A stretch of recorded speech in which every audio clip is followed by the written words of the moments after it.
National bank for financing infrastructure and development bill 2021 दोस्तों, नैफेड। जी हाँ, एक और मार्केट में प्लेयर आ गया हमारे पास, एक और डेवलपमेंट फाइनेंस इंस्टीट्यूट आ गया सर यहाँ पर, नैफेड। क्या है नैफेड सर?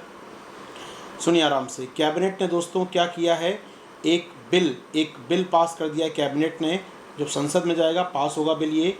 ये बिल फाइनेंस मिनिस्ट्री ने भेजा था कैबिनेट के पास, तो वित्त मंत्री ने भेजा था कैबिनेट के पास बिल को सर, और कैबिनेट ने इसे पास कर दिया है। अभी संसद में जाएगा यहाँ से, और फिर संसद में जाने के बाद दोनों हाउस से पास करेंगे।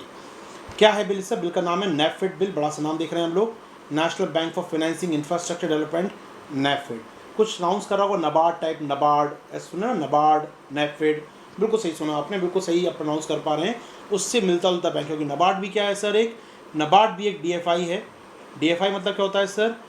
Development financial institution. जी हाँ, एक विकास वित्त बैंक। जी हाँ, विकास वित्तीय बैंक या विकास वित्तीय संस्थान जैसे नबार्ड है, वैसा ही अब देश में होगा। जैसे नबार्ड काम करता है सेक्टर स्पेसिफिक, नबार्ड काम करता है आपके लिए क्या, जैसे वो काम करता है एग्रीकल्चर के लिए या ग्रामीण विकास के लिए, ये काम करेगा इंफ्रास्ट्रक्चर और विकास को बढ़ावा देने के लिए लोन देगा। जी हाँ, ये लोन देगा, ये सहायता देगा, ये इंस्टीट्यूट्स को, बैंकों को, कंपनीज को सहायता देगा रिगार्डिंग इंफ्रास्ट्रक्चर डेवलपमेंट, यानी ये रीफाइनेंस करेगा, यानी कि ये पुनर्वित्त देगा कंपनियों को अपना प्रोजेक्ट लगाने के लिए। इसका बिल रखा गया है, संसद के अंदर रखा जाएगा, इस सेशन में उसको पास किया जाएगा। ठीक है,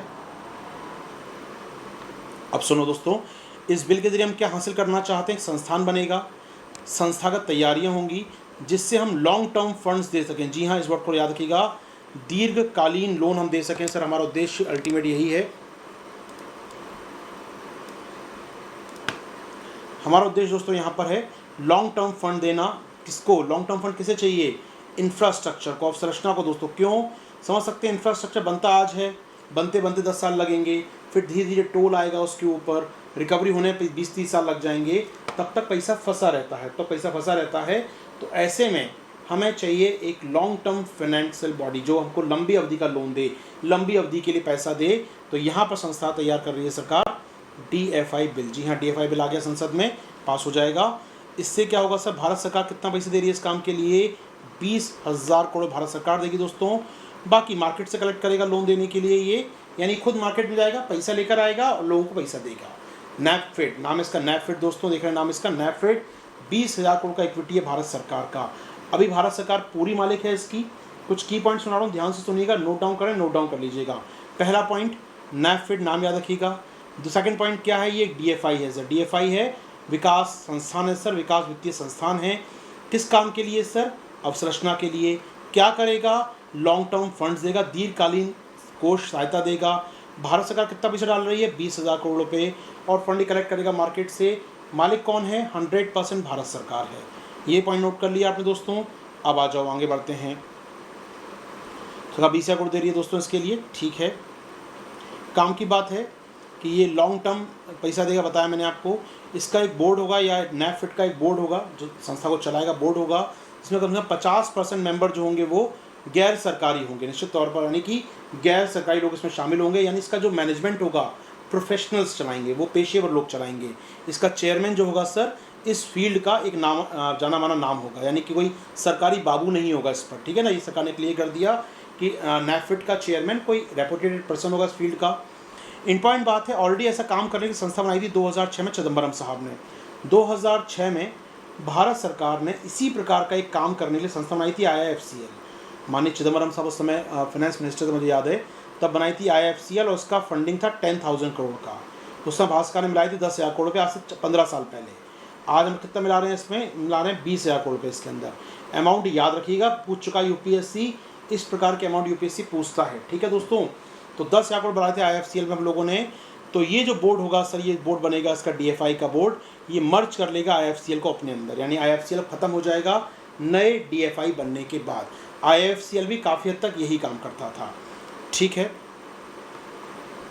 तो राइट नाउ ये 100% गवर्नमेंट का है, लेकिन कुछ सालों में ऐसा सरकार मान रही है कि अपना शेयर धीरे धीरे कम करेगी और प्राइवेट पार्टियां इसमें शामिल होंगी, निजी पार्टियां, विदेशी पार्टियां इसका भाग बनेंगी, और सरकार 26% तक अपना शेयर लेकर आएगी।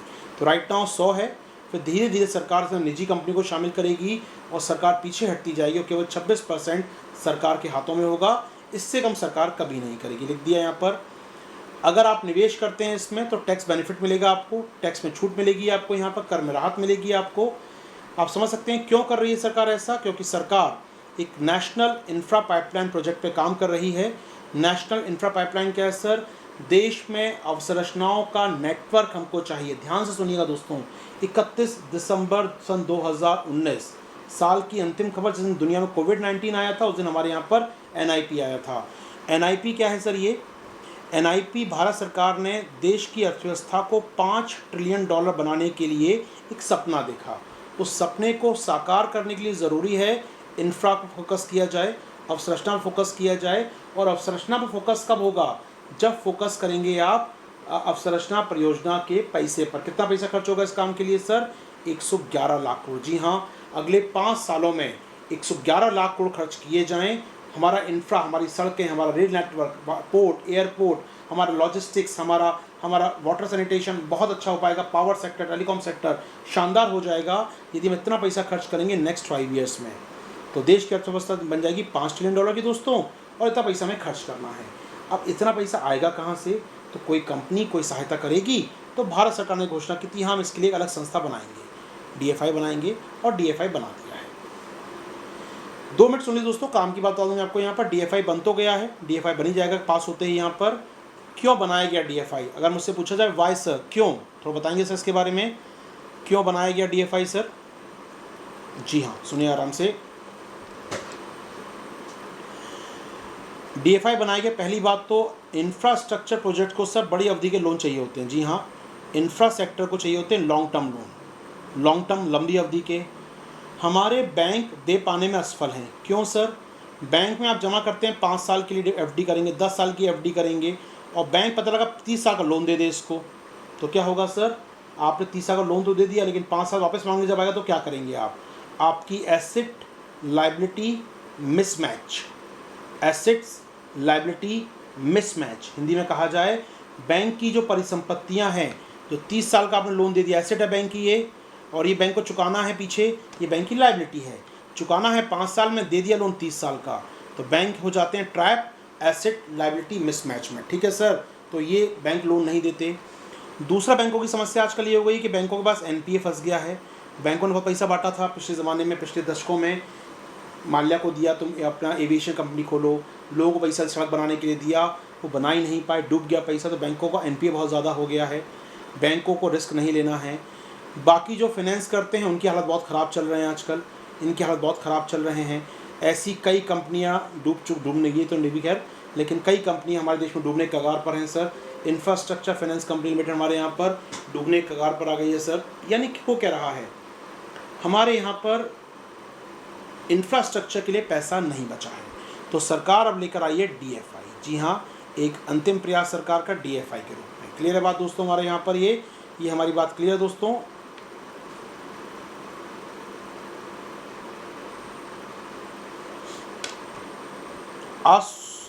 आज या एकदम डाले कि आप कार्टून देख रहे हैं, ये आया था अखबार में, ये अखबार में कार्टून आया था। क्या कार्टून था आप देख सकते हैं कि हमारे जो बैंक हैं या ऐसे सिस्टम जो हैं, जो रिसेशन से निकल के आए हैं, जो NPA के उस निकल के आए हैं, ये बिल्कुल ख़त्म हो चुके हैं।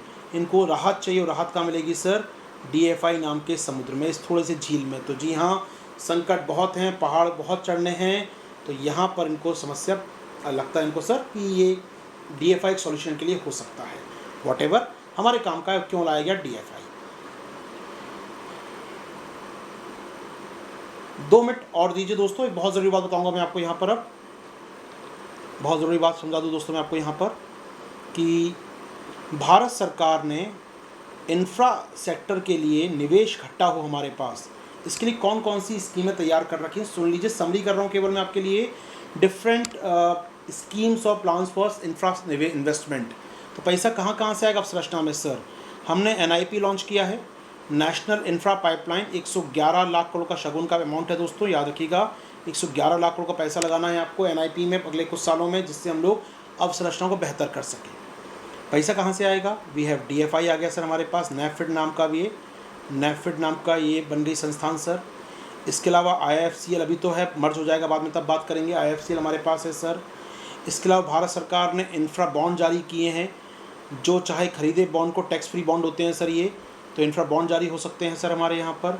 इसके अलावा सर हमारे पास कई प्रकार के ट्रस्ट हैं, INVIT और REIT दोस्तों। इसके बारे में डिटेल में कभी और बताऊंगा आपको, चाहे तो यूट्यूब पर सर्च करेंगे इन दोनों को डालकर, मेरे नाम से आपको मिल जाएगा एक वीडियो छोटा सा। INVIT और REIT नाम के ट्रस्ट तैयार किए भारत सरकार ने।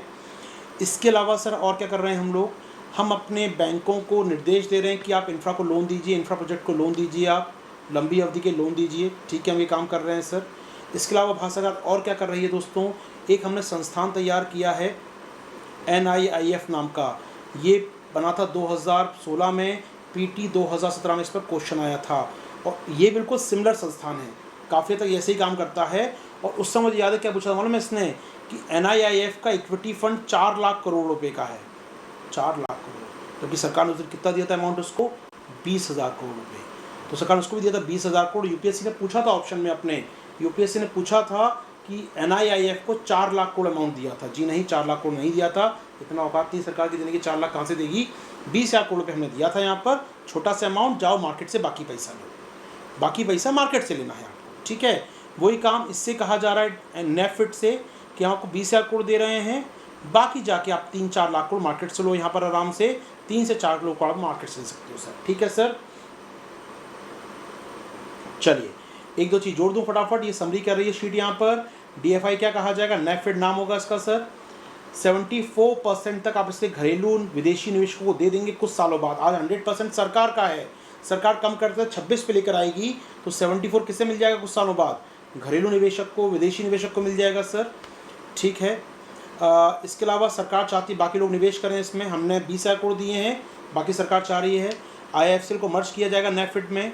IIFCL का जो पूंजी था 10,000 करोड़ का था, बताया मैंने आपको 10,000 करोड़ का पूंजी था इसका।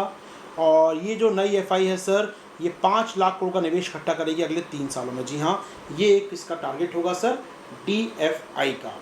ये है पूरी खबर DFI पे दोस्तों आपके साथ, यहाँ हम खबर ख़त्म करेंगे।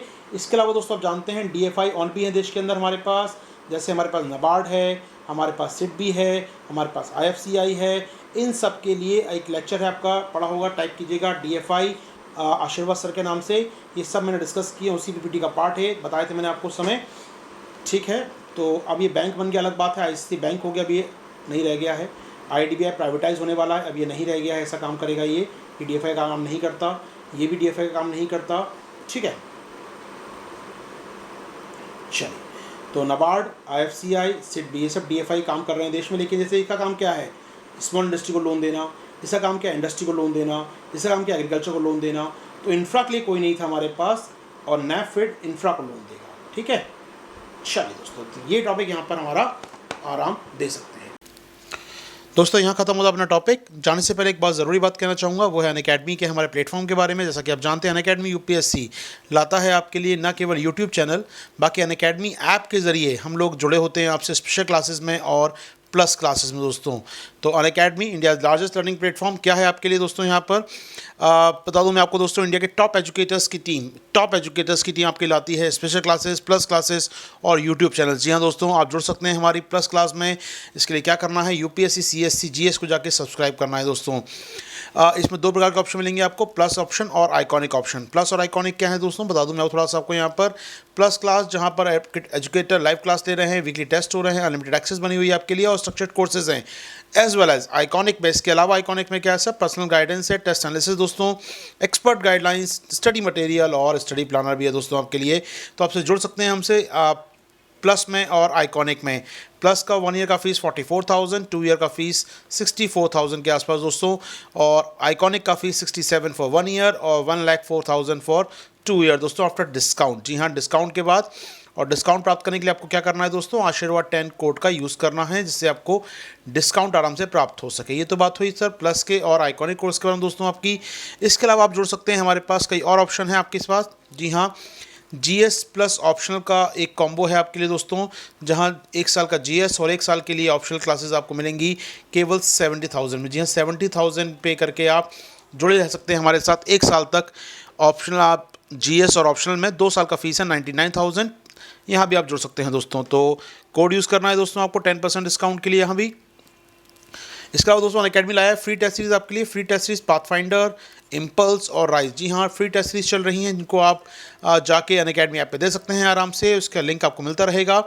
इसके लिए भी दोस्तों आपको यूज़ पड़ेगी आशीर्वाद 10 कोड की। इसके अलावा दोस्तों याद रखिएगा, मिस मत कीजिएगा, कमिंग संडे, जी हाँ 21 मार्च की बात मैं कर रहा हूँ आपसे, 21 मार्च को 60 मिनट में 60 क्वेश्चन यदि आप सॉल्व करते हैं, अच्छे रिजल्ट आपके आते हैं, नॉट 60 क्वेश्चन लेकिन आप अच्छा प्रयास करते हैं, बाकियों से अच्छा करते हैं, तो आपके लिए स्कॉलरशिप वेट कर रही है हमारे कॉम्बैक्ट प्रोग्राम में। जी हाँ, 21 मार्च को कॉम्बैक्ट प्रोग्राम है जहाँ पर आप सुबह 11 बजे आप आइए, टेस्ट दीजिए और यदि आप अच्छा परफॉर्म करते हैं तो स्कॉलरशिप आपका वेट कर रही है दोस्तों। तो उसके लिए क्या करना है, स्कॉलरशिप प्रोग्राम हो, फ्री टेस्ट सीरीज़ हो, या मुझे स्पेशल में सुनना चाहते हैं मेरी स्पेशल क्लासेस में दोस्तों, तो आप जुड़ सकते हैं सभी में आशीर्वाद 10 कोड का यूज़ करके, जहाँ पर आपको जुड़ने के लिए कोई पेमेंट नहीं करना है, सिर्फ जुड़ना है, उसके लिए कोड यूज़ करना पड़ेगा आशीर्वाद 10 विदाउट स्पेस, आशीर्वाद 10 आप यूज़ करें दोस्तों और प्राप्त कीजिए डिस्काउंट 10% प्लस कोर्स पर, और बाकी रजिस्ट्रेशन फ्री में हो सकते हैं यदि आप जुड़ना चाहें इनसे। तो दीजिए आगे दोस्तों, अभी के लिए मुलाकात होती रहेगी दिन भर आपके साथ आज, तब तक थैंक यू, शुक्रिया, जय हिंद।